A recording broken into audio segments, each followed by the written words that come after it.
खुलुमबाय बे समावहाय नगां जिल्लानि कलियाबर साब डिभिजननि सिङाव थानाय गंसे बर' गामि आरो बे बर' गामिनि मुङानो जाबाय औगुरि थाइगिरगुरि बर' गामि आरो नगां जिल्लानि कलियाबर साब डिभिजननि सिङाव बे थाइगिरगुरि गामियाव दिनै बिथांमोना खेराइ फोरबो खुंदों आरो बे खेराइ फोरबोनि गासैबो बाथ्राखौ जोङो रोखायै मिन्थिनायजों लोगोसे दुलाराय बाथौ गौथुमनि माखासे बाथ्राफोरखौ बे ओनसोलनि बा बे गामिनि रायजो राजाफ्रा माबोरै दोरोङारि बिथिङाव समाज फोसावनाय बिथिङाव खामानि मावबोनो हादों बेनि माखासे बाथ्राखौ जोङो मिन्थिलायनो थाखाय बे समावहाय एबा थाइगिरगुरि गामिनि माखासे दैदेनगिरि बिथांमोना जों दङ जों बिथांमोननिफ्राय माखासे बाथ्रा मिथिगोन गिबियावनो आदाखौ बरायना लानाय जाबाय। खुलुमबाय आं थाइगिरबारि गामिनि जोंनि बे कलियाबर दखरानि आं लाइमोननि आफादगिरि गिबियावनो दिनै बे जोंनि बे बाथौ बिबुंसारखौ बिथांमोननि बे जिथुनाखि जोंखौ दिनै जों बुहुमाव दिन्थिनो नाजादों होनब्ला बिथांमोननि सेराव जों साबायखर थाबाय आरो खुलुमबाय आंनि नामा जितुमनि बर' आं कलियाबर डिस्ट्रिक्ट लाइमोननि आं नेहाथारि। खुलुमबाय आंनि मुङा बिन्दुमाइ खाख्लारि माइनाव आफादनि नेहाथारि। नोंथाङा मा बुंनो नागिरदों? दायो बे खेराइ फोरबो होननानै जोङो दिनै जिमानथुनाखि जों गासै दा बाथौ बिबुंसारखौ जों हांख्रायना लाबोदोंमोन बिदिनो दिनै जोंनि मेन गाहाय खामानियानो जाबायमोन जोंनिया जों गोदो मामोन आरो दा मामोन जोंथ' बुंनो रोङाब्लाबो जों दिनै जोंनि गेदेमामोना बुंना गालांनाय फोरोंना गालांनाय जों बे हाबाफारिखौ मावगासिनो दङ आरो लोगोसे दिनै आङो बाथौ जोंनि महासभादों आं आवगायावबो आं गोदो लाइमोननि जुनाखि फार्स्ट जेथिया जोंनि लाइमोन माबाखौ दाजेनदोंमोन होमब्लानिया आं कालचार सेक्रेटारि दंमोन बेयावहाय आं फार्स्टआवनो दिनै नोंथांमोननि बे कलियाबरनि औगुरि गामियावहाय खेराइ फोरबो खुंदों बे खेराइ फोरबोनि गेजेरजों नोंथांमोननि समाजनि बेबस्थाखौ बोरै सोलायनाय मोन्दों? होमब्लाथ' जों बहुद गोबां सोलायनायखौनो मोन्दों मानोना दा खुदियानिफ्राय लानानै जों गोदोरसिन जों माने बहुद जों सोलायना होनो हादों कारन दहै जोंनि हारसा समाज बा बांगालि समाज बा माबादों जों गोरोबना दंमोन दायो जोंनि फिसाफोरा दा उन्दै साबनि गथ'फ्रा जोंनिया दा मा जाबाय गासैबो गावनि बे धोरोमनि बेलायाव नारसिननानै गावआनो बुजिनो हमदोंसै जे जोंहा एक्सट्राहै जोंहा धोरोम दङ एक्सट्राहै जोंहा गाननाय दङ एक्सट्राहै जोंहा राव दङ एक्सट्राहै जोंहा मोसानाय मुसुरनाय दामनाय देनाय दं होननानै जों बेखौ जों बिथांमोननो होनो हादों आरो बिथांमोना गोसो गोजोननानै जोंनि बे होनायखौ बिथांमोना लानोबो हादों आरो फालो जोंनि बे खेराइ फोरबोआव बिथांमोना बुंनाय मथेनो बा गाव साननाय मथेनो गावमोनाबो जोंनि माबाखौ समाव कलियाबर जिल्लानि नेहाथारि दं बिथांनिफ्राय एसे मिथि लुबैबाय कलियाबर साब डिभिजनावहाय दुलाराय बाथौ गौथुमनि नोंथांमोननि बे गोथार थानसालि जिहेतु दङ आरो बे गोथार थानसालिया 1933 मायथाइयाव बिथांमोना गायसनजेनदोंमोन 1933 मायथाइनिफ्राय 2022 मायथाइ एखनबा 200 बोसोरनि इसेल' सम नङा होमबा बे बेसेबां गोलाव बोसोर नोंथांमोना बाथौ धोरोमनि दोरोङारि आसार खुंदों बे दोरोङारि आसार खुंनायाव दिनैसिम नोंथांमोननि बे गोथार थानसालियाव आरो बे गोथार थानसालिनि बावथायनि गेजेरजों गामिनि जेब्ला फरायनाय गामिनि समाज बेबस्था गामिनि माखासे जौगानाय बे बेलायाव नोंथाङा मा फोसावनो नागिरदों? जों दा जोंनि बे थाइगिरबारि गामियाव जिमानखि जों लाइमोन माइनाव दं जों बे धोरोमनि थ्र'नि दं जों माबायदि जोंनि कालसारखौ माबायदि जों फरायसाफोरखौ जों माबायदि डेभेलप खालामनो हायो जोंनि कालसारखौ जों माबायदिहै जोंनि बे उथिफुनाय गथ'फोरखौ जों माबायदिहै डेभेलप खालामनो हायो माबायदिहै इडुकेसनखौ जों डेभेलप खालामनो हायो जों बे धोरोमनि थ्र'यैनो जों फोरोंहोदों बिसोरखौ आरो जोंनि लाइमोनफोरा जथेस्थ' डेभेलप जादों जोंनि बे कालसार आरो इडुकेसनावबो बे समाव जोंहा आब' दं जों आब'निफ्राय मोनसे बाथ्रा लुबैदों आब' नोंथांमोननि गोथार थानसालियावहाय मंगलबार आरो बिस्थिबार मंगलबाराव गासिबो बाथौ धोरोमारिया मोनफ्रोमबो मंगलबाराव आरज खालामनाय जायो माइनाव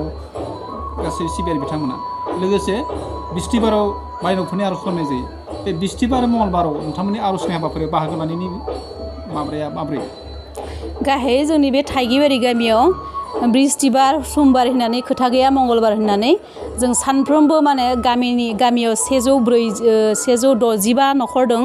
बे 165 न'खरा सानसेयावहा सासे साखिखौ सावो माबायाव बाथौसालियाव फैनानै आरो बे सानसेयाव माने ग्रुप खालामना होयो हानजाहै न'खरब्रै बे न'खरब्रैया जलायखांबा सावखांबा आरो न'खरब्रैया लानानै बिदिनो 165 न'खरा माने सावो साखिखौ बिदिहाय सप्तानि 2 सानावहाय सानसेयाव 9 न'खरखौ राननानै होनाय जायो आरो बेबायदिनो फारि सानफ्रोमबो बिथांमोना आलारि बाथि फोजोंनो थाखाय गोथार थानसालियाव फैयो नङा होमबा नंगौ जिहेतुके आफादगिरि दङ नोंथांनियाव मोनसे बाथ्रा मिथिनो लुबैबाय कलियाबर साब डिभिजन बे कलियाबर साब डिभिजन बेसेबां गामि दं आरो कलियाबर साब डिभिजननि गेजेराव बेसेबां बाथौ थानसालि दं जोंनियाव जोंनि कलियाबर साब डिभिजनाव गासै दं गं 11 गामि दङ आरो गं 11 गामियाव गं 11थायानो जोंहा बाथौ थानसालि दङ आरो बेयावहाय जोंहा गं 11नि गंसे गामिया बिलकुल बिसोर राभा हलेयाव बिथांमोना जे राभा मानसिब्लाबो जोंनि बर' समाजाव बर' कुलावनो हाबजोब्बाय बिथांमोना राभाब्लाबो गासै खामानिखौनो बर' धोरोमनि दोरोङारि हिसाबैनो बिथांमोना खामानिखौ मावो जों माने बेखौ साबायखर होथावथाव बिथांमोनखौ गावसोरा धोरोमखौ नागिरना मोनाखैब्लाबो जोंनि धोरोमावनो हाबनानै थाबाय नालाय ओंखायनो आं बिथांमोनखौ साबायखर होबाय बिथांमोना टुपिसां होनना बुङो जों बे मोनसे गामियाल'सो राभा गामि बिथांमोना बे 18 घर दं बिसोरो 19 घर ब्लाबो बिथांमोना टटेलि राभाब्लाबो बिथांमोना धोरोम नागिरनानै गावसोरनि धोरोमखौ नागिरना मोनैनै जोंनि बे कलियाबर आन्सलिकआव थानाय जोंजोंनो गोरोबना थानायखाय बिथांमोना मा खालायबाय माने बिथांमोना बाथौखौनो गायनानै बाथौ मन्दिरखौनो गायहोनानै जों बिथांमोननो बाथौखौ न'खर गायजोबना होनाय जाबाय आरो जों दा बिथांमोननो नोंथाङा जिहेतुके बुंदों गंसे राभा गामि न'खरा गामि नाङैनो जिहेतुके बाथौ धोरोमाव बिथांमोना दीक्षा लाबाय आरो बिथांमोना गोथार थानसालि फुजिबाय नोंथां बुंदों नङा होमबा दा जोबनायाव मोनसे बाथ्रा मिथिनो लुबैदों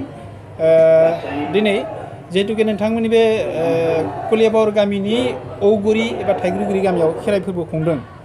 खेराइ फोरबोआ मोनफ्रोमबो बोसोराव नोंथांमोना जिहेतु खुङो नङा होमबा बोसोरैबो खुङो बे दिनैनि सानावनो आरो बाथौ धोरोमनि आसार खान्थि बायदिबा मोनबा फोरबो दं बे मोनबा फोरबोजों लोगोसे बे खेराइ फोरबो खुंनायाव नोंथांमोना रायजो राजानिफ्राय माबाफोर बेबायदि अजद फैयो नामा अजद गैया जोंहा मोनफ्रोमबो जों मोनबा फोरबो खुंखायो जोङो बैसागो आमथिसुवा आरो ओमफ्राय आरो बे मा बुङोमोनलाय खाथि बैसागो मागो बैसागो बिनि उनाव आरो नैथि मंगलबार जों बे मोनबाखौ ओरैबायसा गाजा गोमजायै खुंखायो जोङो माइनाव हान्जाखौबो एगारा लाइमोन हान्जाखौबो एगारा आरो बोराइ बेन्थ'थ' थाखायनो आरो जोंनि गासै गथ' खुदिनिफ्राय लानानै गासैयाबो गाजा गोमजायै खुङो जों मोनसेबो जों फोरबोखौ एगारा मानि थाखाय जों बाथौ धोरोमजों जों लोब्बा थाखानायखा बा जों आवगायनिफ्रायबो दोंबाय थायो जोङो दायो जिमान हायो माने जों बेखौ जों दा जोंनि बाथौ धोरोमा माने बाथौ गौथुमा जेसेबां साव थांदों जोंबो जोंनि धोरोमखौ जों फोसावनो लागै खोब नागिरदों नालाय ओंखायनो जों मोनसेबो फोरबोखौ जों सिङाव दिना आरो जों जिमान हायो जों गासैखौबो मोजाङैनो फालिनो सेस्था खालायो आरो जिहेतुके दिनै खेराइ फोरबोहाय गोथार बाथौ थान्दै बा गोथार मैखुन बे खेराइ फोरबो नोंथांमोना बे बाहागोफोरखौ बाहायदेरनाय माबायदि बेयाव मोनसे बाथ्रा दङ जोङो खेराइखौ इदि बाहायो माने खेराइखौ बाथौ थान्दैयाव लिरनाय बा बाथौ थान्दैदों जोङो माबा लानानै जेनेबा एसे बाहाया मानि थाखाय खेराइखौ जोंबो बुंनो हाया दिनै बेसेबा बोसोरनिफ्रायनो खेराइखौ बाहायबोबाय थाबाय नालाय ओमफ्राय बाथौ थान्दैयाबो जेनेबा दा जों दा गौथुमा एसे जोंनो गथायना होदों नालाय दा खेराइ फोरबो दं आरो जों लोब्बा दं होननानै मोनथिदोंब्लाबो जोंनि दा जोंनि थागिरबारि गामिनि जिथुनाखि गेदेमा बिथांमोना खेराइनि जिथु बाथौआरिनि जिथुनाखि बे बाथौ थान्दै बेखौ एसे बाहायनो एसे नागिराब्लाबो जों गासै खामानियावनो बाथौ थान्दैखौ बाहायो मान्द्रासार खुंनाय जा बा नैथि मंगलबार जा बा आमथिसुवा जा बा बैसागो फोरबो जा जों बेयाव गासैयावनो बाहायो बेयाव माने खेराइयाव एसे बाहायनायखौ जों नुवाखै आंहा एसे दुखु दङ बेयाव आं माने एसे दुखु नांदों आं कारन मानि थाखाय लाइमोननिफ्राय लानानै आं गागि आफादहालागैनो आं माने बाथौ बिबुं माबाजों थायो बाथौ गौथुमजों थायोब्लाबो जोंनि गामियाव एसे माने बुंनो गोनां दं जों बेखौ सामलायनो हायाखैब्लाबो जों लासैब्लाबो जों बे गोथार थान्दैनि बिजाबनि सायाव सोनारनायखौ जों नागिरगोन आरो खालामगोन होननानै आं आसा खालामनानै बुंनाय जादों आरो सोलोंथाइनि आथिखालनि थासारिया मा अबस्थायाव दं बेनि सायाव जों एसे मिथिनो लुबैबाय जोबनायाव जों आब'निसिम बे सोलोंथाइनि सायाव एसे बुंनो खावलायबाय सोलोंथाइनि बिथिङाव बुंनो थाङोब्ला जोंनि कलियाबराव गाहाय गुदि फरायसालिनिफ्राय गोजौ फरायसालिसिम दङमोन फरायसालिया नाथाय दायो गुबुन गुबुन माने गामिनि मानसिफोरा गुबुन गुबुन माने बेयावहा बिजोङावहा लांनो हमबाय प्राय इंलिश मिडियामावनो लांबाय बिनि थाखायनो जोंनि बर' मिडियामा माने एसे दुरबल जालांबाय माने लोरबां जालांबाय बांसिन फैदों बिनि थाखाय माने दा जोंनि बर' मिडियामनि माने स्टुडेन्टआनो प्राय गैलिया आरो आं सासे बर' मिडियामनि हाइ स्कुल माने गोजौ फरायसालिनि इंलिश फोरोंगिरि दा माने आं इंलिश मिक्स मिडियाम दं नालाय मिक्स मिडियामनि बेयावनो जेनेरेलावनो आं क्लासखौ खालामबाय थायो दायो दा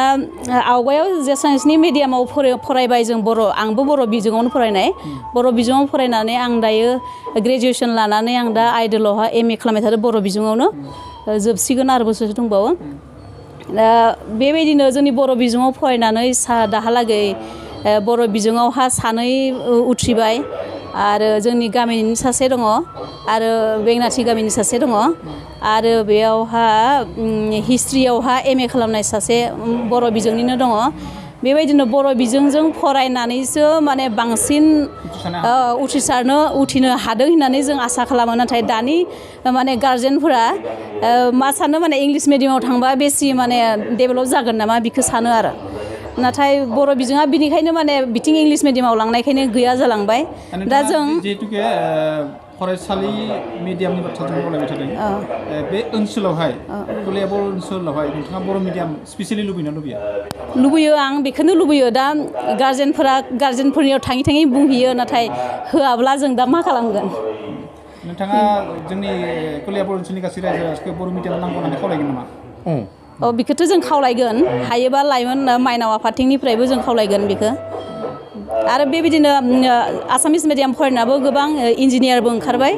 आरो बे थाइगिरबारि गामियाव बे ओनसोलाव कलियाबरावहा बर' बिजोङा गोमालांबाय बेनि थाखायनो आं जोंनि गासै माइनाव आफादनिफ्रायबो आरो गुथे साहित्य सभानिफ्रायबो माने जों खावलायनाय थाबाय जों माइनाव आफादथिंनिफ्राय बा कलियाबरथिंनिफ्राय जोंनि बे कलियाबरावहा थाइगिरबारि गामियाव बे ओनसोलाव माने बर' बिजोंखौ जों आरो लाबोफिननो हायो मोनफाफिननो हायो होननानै आं आसा खालामो